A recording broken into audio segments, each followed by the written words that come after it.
Hello everyone, this is निकुंज। एक बार फिर से आप योर ओन क्लासेस के चैनल पर, और आपको दिख रहा है टाइप्स ऑफ केमिकल रिएक्शन का टॉपिक।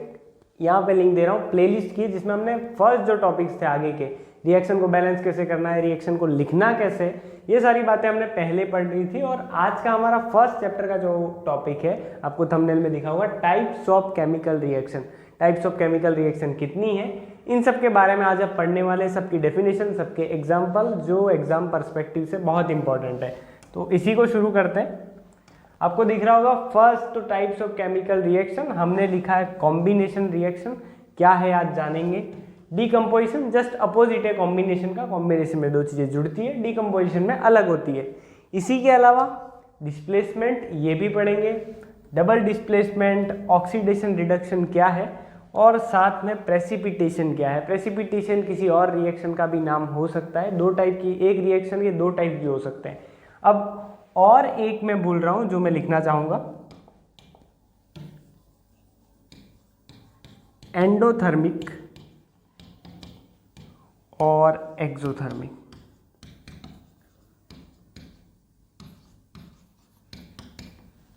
एंडोथर्मिक और एक्सोथर्मिक रिएक्शंस क्या होती है, किसमें हीट निकलती है, किसमें हमको हीट देनी है, ये सारी बातें। अब इन सबको पढ़ने के लिए हम थोड़ा सा आगे बढ़ते हैं। इन सारे टाइप्स आप लिख सकते हैं, लास्ट में भी हम लिख लेंगे, लेकिन फर्स्ट हम शुरू करते हैं कॉम्बिनेशन। कॉम्बिनेशन है क्या, तो देखिए कॉम्बिनेशन रिएक्शन में हमने क्या लिखा है, दोज केमिकल रिएक्शन, वे chemical reaction which involve the combination of two or more substance, दो या दो से ज़्यादा सब्सटेंस मिलके एक नया सब्सटेंस। चलिए इजीली समझाता हूँ।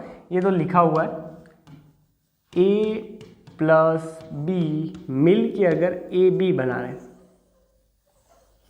ये दोनों हुए रिएक्टेंट, हमने पिछले लेक्चर्स में पढ़ा है, और ये हुआ प्रोडक्ट। दो रिएक्टेंट मिलके एक प्रोडक्ट बना रहे हैं, तो ये जो है वो कॉम्बिनेशन रिएक्शन। ये ज़्यादा भी हो सकते हैं, ए बी सी तीन भी हो सकते हैं, दो मिलके एक नई चीज़ बना रहे हैं, और ये बिल्कुल इन दोनों से, बिल्कुल ए बी जो है वो प्रोडक्ट बिल्कुल इन दोनों से अलग होगा, उसी को बोलते हैं कॉम्बिनेशन रिएक्शन, जिसकी हमने यहाँ पर डेफिनेशन लिख ली है। चलिए एग्जाम्पल जानते हैं। Mg+O2, मैग्नीशियम और ऑक्सीजन मैग्नीशियम ऑक्साइड बनाते हैं। मैग्नीशियम ऑक्साइड हमने पिछले लेक्चर में देखा था कि ये जो होता है वो पाउडरी सब्सटेंस होता है, ऑक्सीजन गैस है, मैग्नीशियम मेटल टाइप बहुत सॉलिड होता है। तो ये जो नई चीज़ बनी वो बिल्कुल अलग है, और यहाँ पर हाइड्रोजन गैस और नाइट्रोजन गैस अमोनिया बना रही है। सेकंड एग्जाम्पल, ये फर्स्ट एग्जाम्पल, ये सेकंड एग्जाम्पल। अब आप पूछेंगे ये सारी चीज़ें कि MgO कैसे बना, तो हमने पिछले लेक्चर्स में पढ़ा है कि Mg जो है उसकी वैलेंसी 2 है, O की भी 2 है, 2 से 2 कैंसिल होता है, तो इन दोनों का ही हम लिख लेते हैं MgO। इस टाइप से हम लिखते हैं। ये फर्स्ट कॉम्बिनेशन रिएक्शन जो है उसका एक और नाम भी रखा है इसके बड़े भाई ने, जिसका नाम है सिंथेसिस रिएक्शन। इस रिएक्शन को सिंथेसिस रिएक्शन भी कहते हैं। कॉम्बिनेशन रिएक्शन का दूसरा नाम सिंथेसिस। तो ये फर्स्ट हुआ कॉम्बिनेशन रिएक्शन। एक बार स्क्रीनशॉट लीजिए, फिर आगे बढ़ते हैं।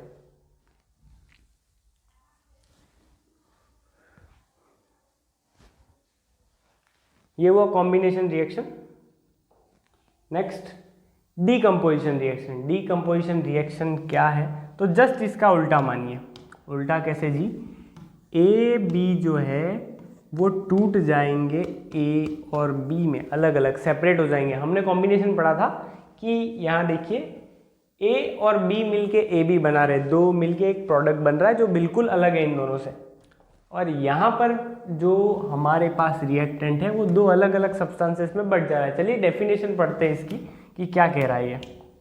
दोज केमिकल रिएक्शन, वो chemical reaction in which compound, ये जो कंपाउंड था वो ब्रेक डाउन होकर छोटे छोटे दो सब्सटेंसेस में बट गया है, उसी को बोलते हैं डीकम्पोजिशन रिएक्शन। जैसे यहाँ पर H2O था, वो H2 और O2, ये हाइड्रोजन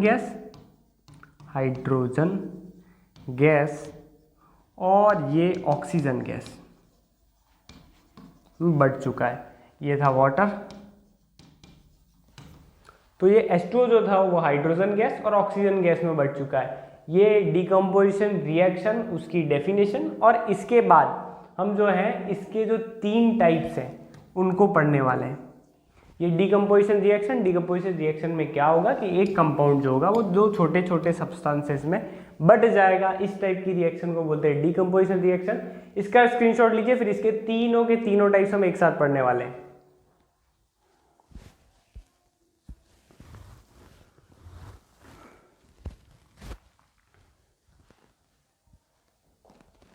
अब इसके टोटल 3 टाइप्स कौन कौन से? थर्मल डिकम्पोजिशन, इलेक्ट्रोलाइसिस डिकम्पोजिशन और फोटोलाइसिस डिकम्पोजिशन। क्या है देखिए, अगर आप हीट की मदद से किसी चीज़ को दो भागों में बांटते हैं, मतलब आपके पास ए बी है और आपने उसको ए प्लस बी में अलग अलग कर दिया और उसको अलग करने के लिए आपने हीट का यूज़ किया। हीट का यूज़ करने पर वो डिकम्पोजिशन हो जाएगा थर्मल। आपके पास दो चीज़ें हैं ए और बी और आपने उनको अलग करने के लिए इलेक्ट्रिसिटी का यूज़ किया। इसके एग्जाम्पल भी देखने वाले हैं। अगर आप इलेक्ट्रिसिटी का यूज़ करते हैं तो इलेक्ट्रोलाइसिस डिकम्पोजिशन, इलेक्ट्रोलाइटिक डिकम्पोजिशन भी कह सकते हैं आप। और ये जो थर्ड है फोटोलाइसिस डिकम्पोजिशन, यानी सनलाइट की मदद से आप किसी चीज़ को दो भागों में बांटते हैं तो वो फोटोलाइसिस डिकम्पोजिशन कहते हैं उसे। अब इस डिकम्पोजिशन रिएक्शन के तीनों टाइप को हम शुरू करते हैं। First one thermal decomposition. देखिए आपको कुछ हीट होता हुआ दिख रहा है, ये कैल्शियम कार्बोनेट है। इसको हम गर्म करते हैं तो कैल्शियम ऑक्साइड और कार्बन डाइऑक्साइड बनता है। तो ये हमने हीट की मदद से इस कंपाउंड को दो छोटे छोटे सब्सटेंसेस में बांटा है, इसीलिए इसे बोलते हैं थर्मल डिकम्पोजिशन। और थर्मल डिकम्पोजिशन में एक बात याद रखिएगा कि अगर आप किसी चीज़ को थर्मल डिकम्पोजिशन से अलग कर रहे हैं, थर्मल डिकम्पोजिशन का प्रोसेस यूज़ कर रहे हैं, गर्म करके अलग कर रहे हैं, तो आपको ये हीट का साइन बनाना पड़ेगा जो कि होता है ट्राइंगल। ये जो होता है वो हीट को डिनोट करता है। अब देखिए सिंपल सी डेफिनेशन कहीं भी टेक्स्ट बुक्स में नहीं मिल रही होगी इतनी easy. This reaction use heat in the form of energy for decomposition. ये डिकम्पोजिशन के लिए हीट का यूज करेंगे बहुत। अब इसमें हम नेक्स्ट डेफिनेशन लिखेंगे, उसमें हीट की जगह कर लेंगे हम इलेक्ट्रिसिटी और उसके बाद वाले में और बदल लेंगे सनलाइट। अब यहाँ देखिए कैल्शियम कार्बोनेट, कैल्शियम कार्बोनेट को आपने गर्म किया तो वो कैल्शियम ऑक्साइड और कार्बन डाइऑक्साइड में बट गया अलग अलग। और एक चीज़ दो चीज़ में बट जाए, दो से ज़्यादा में, तो उसी को बोलते हैं डिकम्पोजिशन। आपने हीट का यूज़ किया है, हीट का यूज़ किया, आग लगाई है, इसलिए थर्मल डिकम्पोजिशन। अब ये तो सिंपल सा है। इसके आगे next electrolytic decomposition. Electrolytic decomposition क्या होता है? This reaction use electricity in the form of energy. देखिए मैंने बोला था वहाँ पर हीट था, यहाँ पर आ गया इलेक्ट्रिसिटी।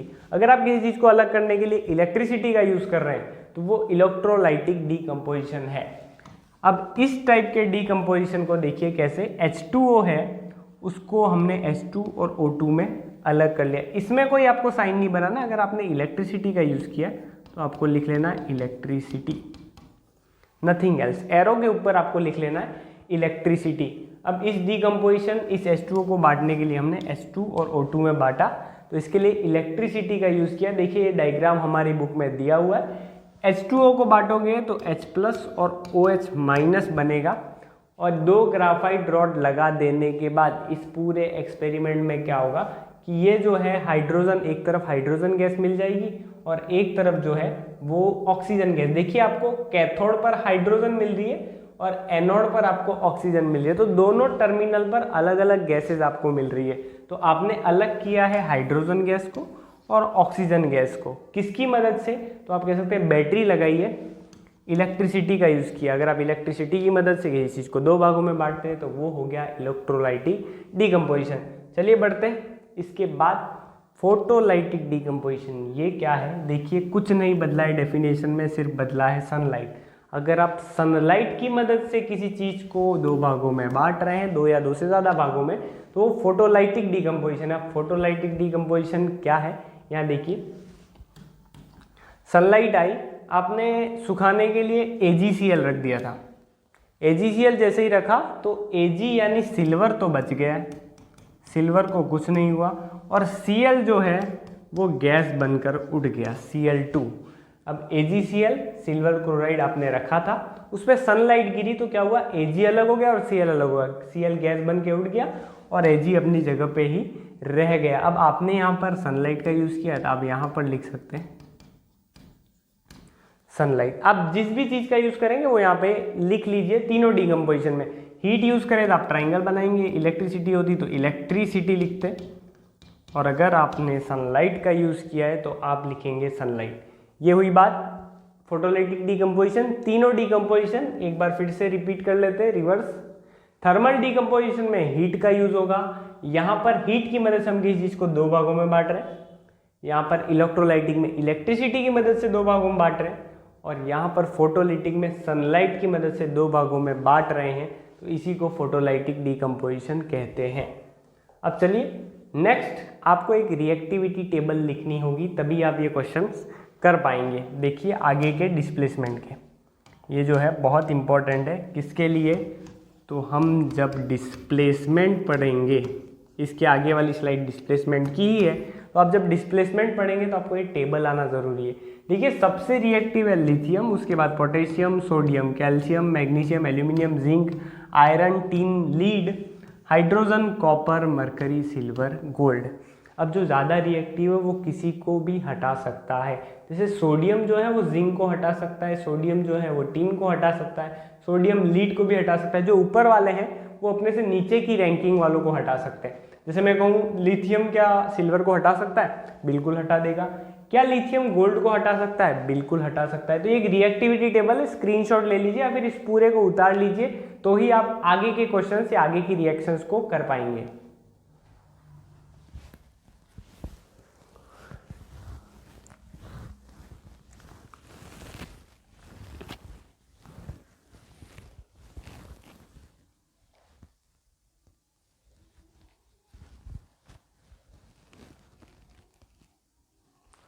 तो ये आपने लिख लिया होगा नोटबुक में, आई होप। वीडियो पॉज करके भी लिख सकते हैं अगर आपको ज़्यादा टाइम नहीं मिला तो। डिस्प्लेसमेंट रिएक्शन क्या होता है? डिस्प्लेसमेंट देखिए इजी टर्म्स में समझाता हूँ। अब डिस्प्लेसमेंट में क्या होगा कि अगर जैसे ही आपके पास ए बी प्लस सी, सही दिख नहीं रहा होगा, कलर चेंज कर लेते हैं, आपके पास से ए बी प्लस सी। अब C के पास ज़्यादा पावर है, वो क्या करेगा? A को लात मार के हटा देगा कि भाई साहब भाग जा तू, तेरा कोई काम नहीं है। तो जैसे ही A, B और C की रिएक्शन करवाई तो C और B और A जो है वो अलग आ जाएगा। अब यहाँ देखिए कुछ नहीं हुआ, C बहुत ज़्यादा रिएक्टिव था, इसके पास ज़्यादा पावर थी, और ये कम रिएक्टिव मतलब कम पावर है, तो इसको लात मार के हटा देगा, भाई तू अलग निकल जा। तो A जो है वो अलग निकल गया और C जो है वो B के साथ आकर जुड़ गया है। सेम टू सेम यहाँ पर भी वही हो रहा है। देखिए Fe और CuSO4, Fe मतलब आयरन, CuSO4 यानी कॉपर, ठीक है। अब यहाँ देखिए आयरन आपको कहाँ दिख रहा है? 8 नंबर पर, और कॉपर कहाँ दिख रहा है आपको? यहाँ पर 12। 8 से 12 कौन ज़्यादा रिएक्टिव है? आयरन, जिसकी रैंकिंग ज़्यादा है वही ज़्यादा पावरफुल होगा। ये तो थोड़ा कम पावरफुल है, 12 कम पावरफुल है, और 8 पे लिखा है थोड़ा आगे आता है इसलिए ज़्यादा पावरफुल है। तो ये आयरन जो है वो कॉपर को हटा सकता है, तो यहाँ पर Fe जो है वो Cu को हटा सकता है। ये हमें पता चल गया रिएक्शन कैसे होगी। तो यहाँ पर Cu हट गया है और Cu की जगह देखिए कौन आया है? Fe, और Cu को अलग हटा दिया है। इस टाइप के डिस्प्लेसमेंट को सिंपल डिस्प्लेसमेंट रिएक्शन कहते हैं, या फिर इसको आप कह सकते हैं सिंगल डिस्प्लेसमेंट। आपको टोटल जो है वो 3 ही चीज़ें दिखे तो आप सिंगल डिस्प्लेसमेंट नाम दे सकते हैं। अगर आपको 4 दिख जाए, सी के साथ डी भी हो, इसके साथ भी कुछ और जुड़ा हुआ हो, तो उसको हम कह सकते हैं डबल डिस्प्लेसमेंट, जो कि हम आगे पढ़ने वाले हैं।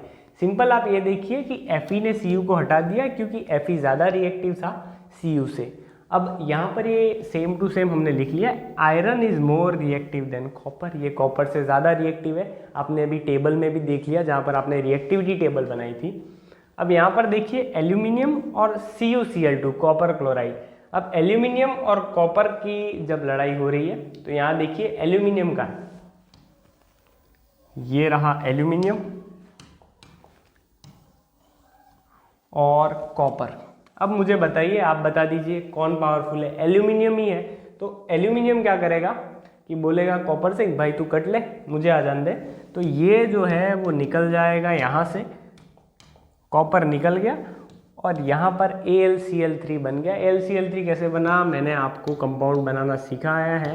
एल्यूमिनियम की वैलेंसी 3, Cl क्लोरीन की 1, क्रॉस मल्टीप्लाई करेंगे तो AlCl3 बनेगा। इस टाइप से आप प्रीवियस वीडियो में देख सकते हैं इसको, जब मैंने जो प्लेलिस्ट दी है उसमें ये वीडियो बना हुआ है। अब एल्यूमिनियम और कॉपर, एल्यूमिनियम क्या बोलेगा, कॉपर से एक तो निकल जा भाई। और क्यों हुआ, क्योंकि एल्यूमिनियम ज़्यादा रिएक्टिव है, यही रीज़न हमने यहाँ पे लिख लिया है। Aluminium is more reactive than copper, aluminium जो है वो ज़्यादा रिएक्टिव है कॉपर से। तो ये हमने डिस्प्लेसमेंट रिएक्शन देखा। अब ये इसके एग्जाम्पल वगैरह के आप स्क्रीनशॉट लीजिए फटाफट।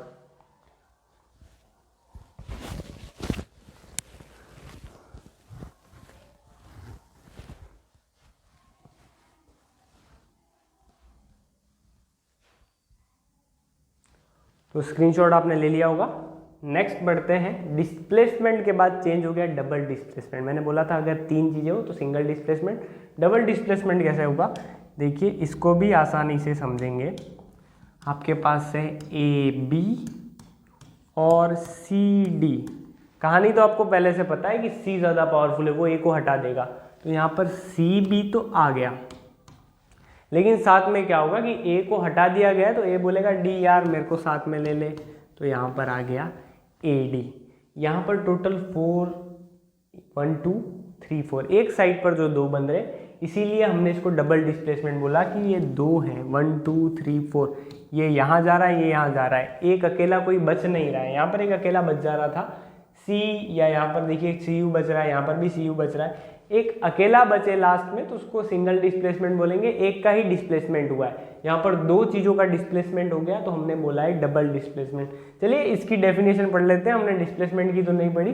The reaction in which 2 different atom और group of atom, 2 different atom या ग्रुप ऑफ एटम डिस्प्लेस कर दिए जाते हैं दूसरे एटम के द्वारा जो ज़्यादा रिएक्टिव है, तो उसी को बोलेंगे डबल डिस्प्लेसमेंट। सबसे ईजी ये डेफिनेशन है, आप याद कर सकते हैं। अब देखिए Na2SO4 और BaCl2, इसमें आपको पीछे जाना पड़ेगा।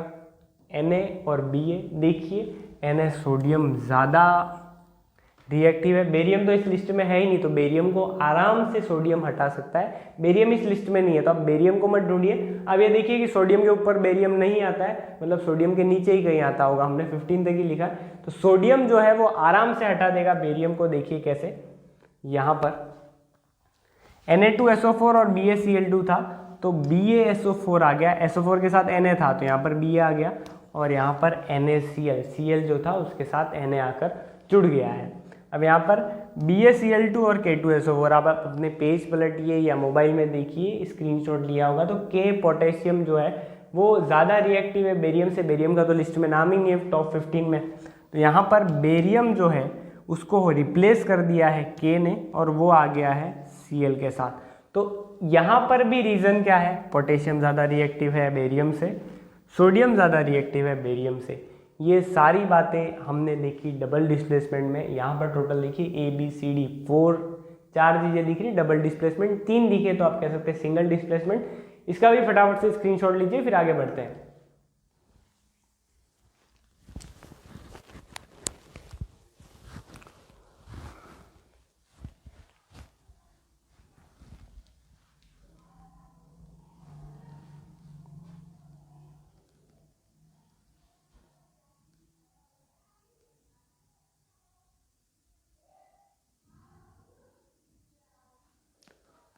ले लिया होगा आपने स्क्रीनशॉट, ये हुआ डबल डिस्प्लेसमेंट। अब देखिए एक्सोथर्मिक और एंडोथर्मिक रिएक्शन काफ़ी इजी है। देखिए बहुत इजी कॉन्सेप्ट से समझेंगे हम इसे। आपने सुना होगा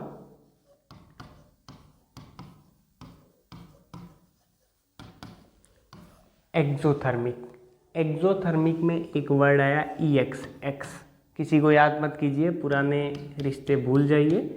यहाँ पर आ गया एग्जिट, एक्स एक्सोथर्मिक, यहाँ पर आ गया एग्जिट। अगर हम कोई रिएक्शन करें और हीट हमें सामने से मिलेगी, लो भाई हीट ले जाओ, आपने लकड़ी जलाई, आपको हीट मिल रही है, तो ये हीट एग्जिट हो तो उसे बोलेंगे एक्सोथर्मिक। ये ट्रिक आप यूज़ कर सकते हैं, एक्सोथर्मिक मतलब हीट जो है वो एग्जिट होगी। यहाँ पर देखिए AB को हमने रिएक्ट करवाया, CD बनाया और उसके साथ हमें मिल गई हीट, हमें हीट मिल रही है तो उसे हम बोलेंगे एक्सोथर्मिक। देखिए कैसे, the chemical reaction in which formula of product is accompanied by evolution of heat. हमें फॉर्मूला में प्रोडक्ट तो मिलेंगे ही मिलेंगे, लेकिन साथ में हीट भी अगर मिलती है तो उसे बोलेंगे एक्सोथर्मिक रिएक्शन। जैसे आपने मैग्नीशियम ऑक्साइड को जलाया तो मैग्नीशियम ऑक्साइड तो मिला ही मिला, साथ में आपको हीट भी मिलेगी, क्योंकि मैग्नीशियम ऑक्साइड जैसे जलेगा तो हीट बनाएगा, इस टाइप से। ये हुई एक्सोथर्मिक रिएक्शन। अब देखिए एंडोथर्मिक। एक्सोथर्मिक याद रखिए कि हीट एग्जिट होगी, इसमें बहुत सारा कंफ्यूजन है। हीट एग्जिट हो तो उसे एक्सोथर्मिक बोलेंगे। अब देखिए नेक्स्ट, यहाँ पर जो है मुझे चेंज करना पड़ेगा।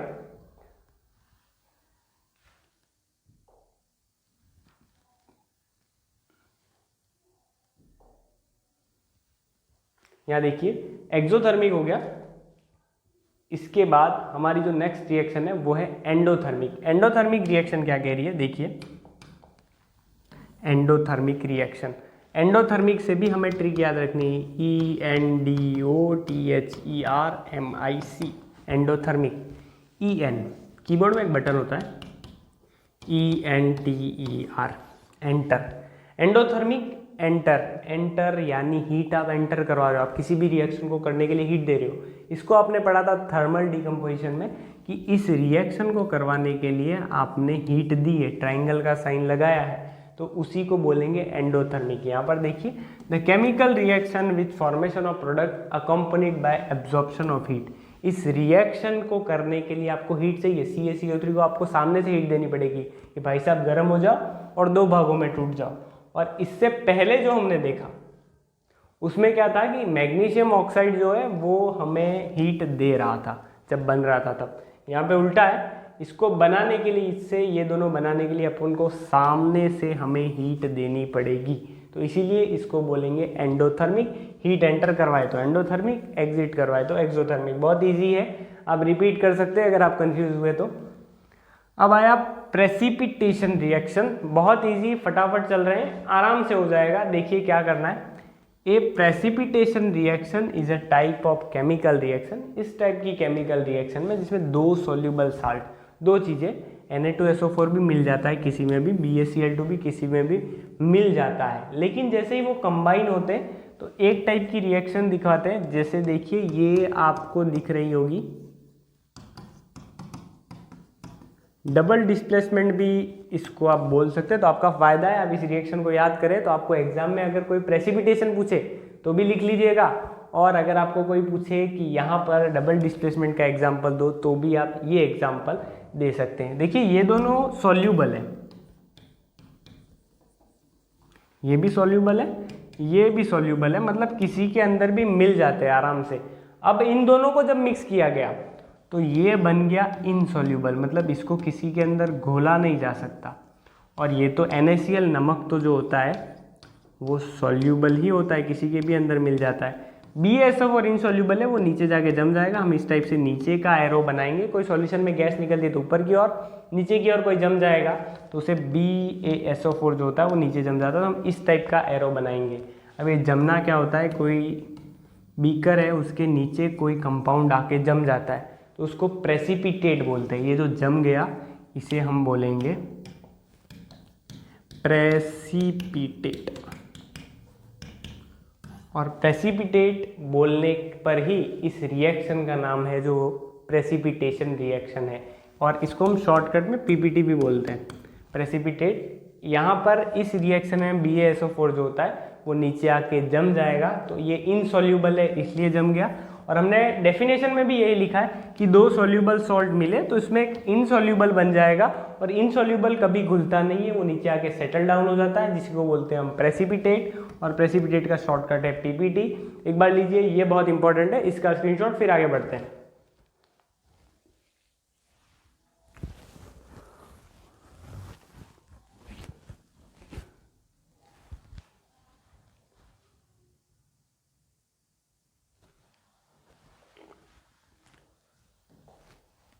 चलिए नेक्स्ट रिएक्शन बहुत ही इंपॉर्टेंट, ऑक्सीडेशन और रिडक्शन।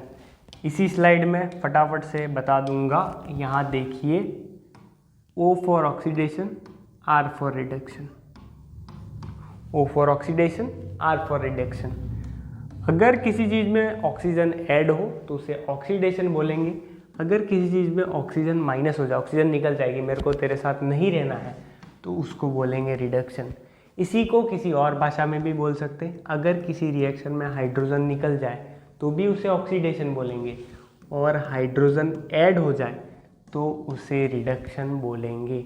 देखिए यहाँ पे डेफिनेशन से समझते, the addition of oxygen to a substance called oxidation. Oxidation किसे कहते हैं कि अगर ऑक्सीजन का एडिशन हो जाए तो उसे ऑक्सीडेशन कहते हैं। और रिमूवल ऑफ हाइड्रोजन, बोले तो हाइड्रोजन यहाँ से निकल जाए तो उसे बोलते हैं ऑक्सीडेशन। ऑक्सीडेशन की दो डेफिनेशन है, ऑक्सीजन जुड़े तो भी ऑक्सीडेशन है, हाइड्रोजन निकले तो भी ये ऑक्सीडेशन ही है। यहाँ पर देखिए मैग्नीशियम जो था उसके पास ऑक्सीजन था नहीं, बेचारा अकेला अकेला घूम रहा था, ऑक्सीजन के साथ रिएक्शन करवाई तो यहाँ पर MgO बन गया।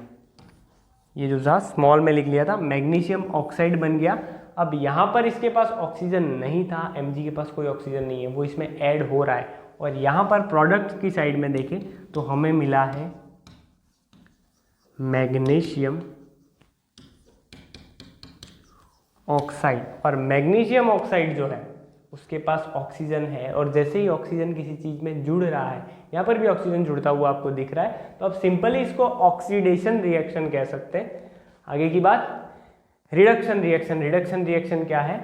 अब ये तो बहुत उल्टा है। रिडक्शन में मैंने बताया था कि ऑक्सीजन का माइनस होना और हाइड्रोजन का जुड़ना। यहाँ देखिए एडिशन ऑफ हाइड्रोजन, हाइड्रोजन का एडिशन होना, और रिमूवल ऑफ ऑक्सीजन, ऑक्सीजन का निकलना। तो रिडक्शन में क्या होता है, ऑक्सीजन निकल जाता है और हाइड्रोजन जुड़ जाता है। वही same to same addition of hydrogen reduction कहलाता है, और रिमूवल ऑफ ऑक्सीजन भी रिडक्शन ही कहलाता है। अब यहाँ देखिए Cu के पास O है, कॉपर ऑक्साइड, ऑक्सीजन इसके पास है कॉपर के पास।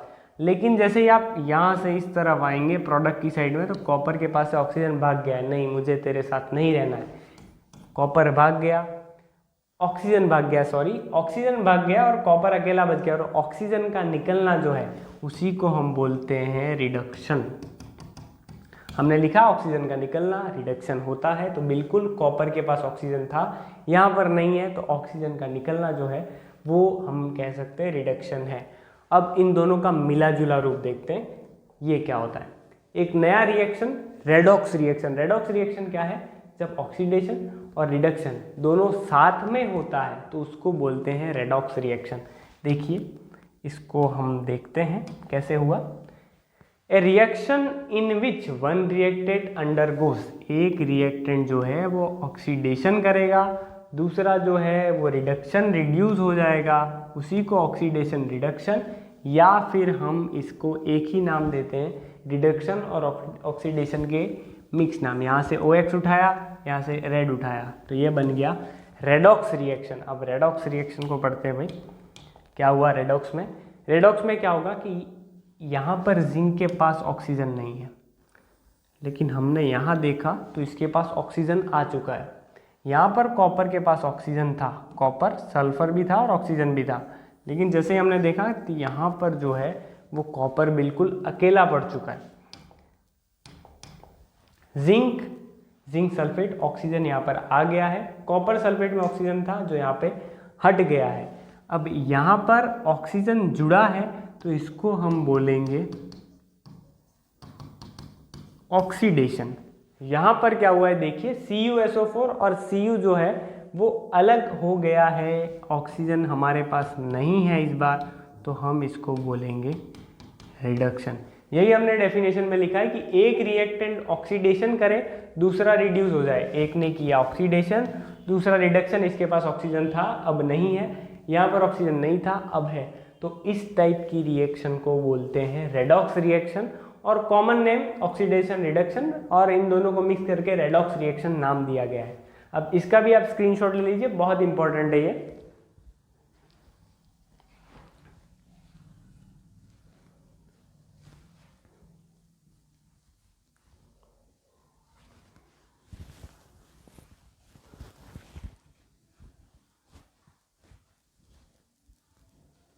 ले लिया होगा आपने स्क्रीनशॉट। नेक्स्ट बढ़ते हैं।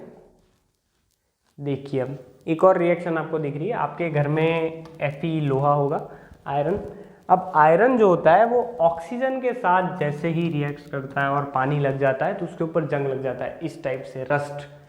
Fe लोहे के ऊपर थोड़ा सा ऑक्सीजन हवा में जो है वो मिलेगा, थोड़ा सा पानी उसको छू गया, बारिश वगैरह हुई या किसी ने उस पर पानी डाल दिया और उस पर आपने कुछ भी नहीं लगाया है तो उसके ऊपर जो है वो ब्राउन कलर की इस टाइप से ये यहाँ पे देख सकते हैं आप, ये जो है रस्ट लग जाएगी। रस्ट यानी जंग लग जाना, ब्राउन कलर जो रस्ट हो जाएगा, रस्टिंग। और ये रस्ट का फॉर्मूला जो है वो है Fe2O3.XH2O। बहुत ही इंपॉर्टेंट है, इसको याद कर लीजिएगा। आपके स्कूल एग्जामिनेशन या फिर एग्जामिनेशन जो बोर्ड एग्जामिनेशन है उसमें पूछ सकते हैं। सिंपल, Fe आयरन के अंदर ऑक्सीजन जुड़ जाए, उसके साथ ऑक्सीजन रिएक्ट करे और थोड़ा सा पानी उस पर लग जाए तो उस पर जंग लग जाता है, जिसको रस्ट ब्राउन कलर में जो होता है। और इसका फॉर्मूला है Fe2O3.XH2O। और ये पूरी जो रिएक्शन हमने पढ़ी ये भी किसका एग्जाम्पल है, तो आप याद रखिएगा, ये एक टाइप की रेडॉक्स रिएक्शन है। ये एक टाइप की रेडॉक्स रिएक्शन है, ये आप याद रखिए। आयरन, ऑक्सीजन और ये तीनों रिएक्ट करके रस्ट का फॉर्मेशन कर रहे हैं। नेक्स्ट एक बार हम कर लेते हैं इन पूरी रिएक्शंस का रिवीजन, फटाफट देखिए कैसे। कॉम्बिनेशन रिएक्शन में क्या होगा कि A प्लस B मिल के बनाएंगे AB। क्लियर है आपको ये। डीकम्पोजिशन में क्या होगा कि AB जो है वो A प्लस B में बढ़ जाएंगे। अब डीकम्पोजिशन होने के लिए इनके पास तीन ऑप्शन है, या तो ये हीट की मदद से हो सकते हैं, या फिर इलेक्ट्रिसिटी की मदद से हो सकते हैं, या फिर सनलाइट की मदद से भी हो सकते हैं। तो तीन टाइम का डीकम्पोजिशन होगा। डिस्प्लेसमेंट क्या है, तो डिस्प्लेसमेंट देखिए AB plus C। AB plus C देखिए क्या होगा कि C जो है वो A को रिप्लेस कर देगा, क्योंकि ये जो है ज़्यादा रिएक्टिव है, A जो है वो कम रिएक्टिव है। एक बार आराम से आपका रिवीजन इससे हो सकता है, आप ये लिख सकते हैं ताकि रिवीजन अच्छे से हो जाए। आप देख सकते हैं किस रिएक्शन में क्या हो रहा है, ये ज़्यादा रिएक्टिव, ये कम रिएक्टिव, तो इन्होंने इसको रिप्लेस कर दिया। डबल डिस्प्लेसमेंट मैंने बोला था चार चीज़ें होंगी, ABCD, यहाँ पर CB प्लस AD बन चुका है। अब यहाँ देखिए ऑक्सीडेशन रिडक्शन, हमने पढ़ा था ऑक्सीडेशन में क्या होगा, ऑक्सीजन जुड़ जाएगा, हाइड्रोजन निकल जाएगा। रिडक्शन में क्या होगा, हाइड्रोजन जुड़ेगा और ऑक्सीजन निकलेगा। एक्सोथर्मिक, एंडोथर्मिक, यहाँ पर हीट को आप एंटर करवाएंगे, यहाँ पर एग्जिट। किसी रिएक्शन को करने के लिए हीट देनी पड़े तो वो एंडोथर्मिक है, किसी रिएक्शन को करने के बाद हमें हीट मिले तो एक्सोथर्मिक है। प्रेसिपिटेशन में हमने पढ़ा था कोई एक इनसॉल्युबल सॉल्ट नीचे जम जाए उसको प्रेसिपिटेशन। कंबस्शन में कोई नई बात नहीं है, आप अगर किसी चीज़ की रिएक्शन ऑक्सीजन के साथ करवा के उसको जला देते हैं तो जलाना ही कंबस्शन है। तो ये हुआ कंबस्शन रिएक्शन। एक बार इसका स्क्रीनशॉट ले लीजिए, बहुत इजी हो जाएगा आपके लिए पढ़ना।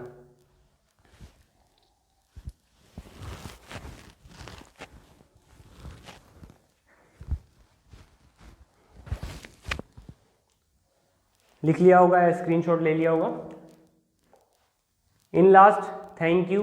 ये पूरा वीडियो जो है इसके अंदर आप टाइप्स ऑफ केमिकल रिएक्शन सारी की सारी पढ़ सकते हैं, सारी डेफिनेशन है, सारा इंपॉर्टेंट मटेरियल्स है और सारे के सारे एग्जाम्पल इसमें बताए हुए हैं। इससे एक्स्ट्रा आपको कुछ पढ़ने की ज़रूरत नहीं है। इसी प्लेलिस्ट में आपको सारे वीडियोस मिलते रहेंगे इसी चैनल पर, तो चैनल को सब्सक्राइब कीजिए और वीडियो अच्छा लगा तो लाइक कीजिए।